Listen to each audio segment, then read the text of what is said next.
నమ్మాలండు. So అది వాళ్ళు రేపు వాళ్ళ క్షేత్రస్థాయిలో వాళ్ళ ఫీల్డ్లో వాళ్ళే చూసిన తర్వాత ఒక నమ్మకం కలిగిద్ది. సో ఇదండి, ఒకసారి ప్లాన్ చేయండి. తప్పకుండా రెసిస్టెన్స్ పవర్ అండి, వైరస్ను బాగా తట్టుకుంటుంది. అదే కాపు, దగ్గర కాపు, అదే కాక ఎర్లీ క్రాపు, అలాగే కోతకులు అనుకూలం, పచ్చికాయ నలుపు, తాలు భయం ఉండదు. ఇంకా మేజర్ ఏంటంటే అధిక దిగుబడి 40 నుంచి 50 గంటలు ఈజీగా వస్తాయి. కోసే కొద్ది ఇంకా పెరుగుతూ ఉంటాయి. రైతుకు అనుకూలంగా ఉంటుంది. లావుల్లో మాత్రం అందరికన్నా మనం స్పెషల్గా వెళ్ళి కూర్చొని అమ్ముకొని రావచ్చు ఫ్రీగా సరదాగా. మళ్ళీ మీరు మాకేం పేరని మీరు అడగొద్దు, పోగానే అయిపోతాయి కాయలు. ఇదేం చెప్పకుండా ఆరుమూరు చెప్పాలా, సొప్పటి అని చెప్పాలా, 334 చెప్పాలా అంటున్నారు. ఏం చెప్పొద్దు, వినండి ఒకసారి. బారగాళ్ళు పోటీ పడ్డరు.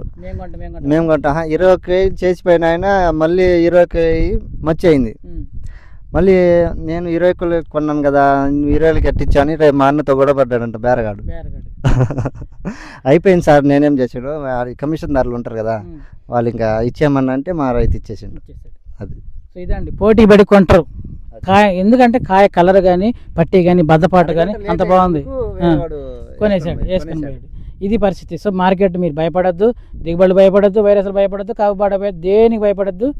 Thank you so much.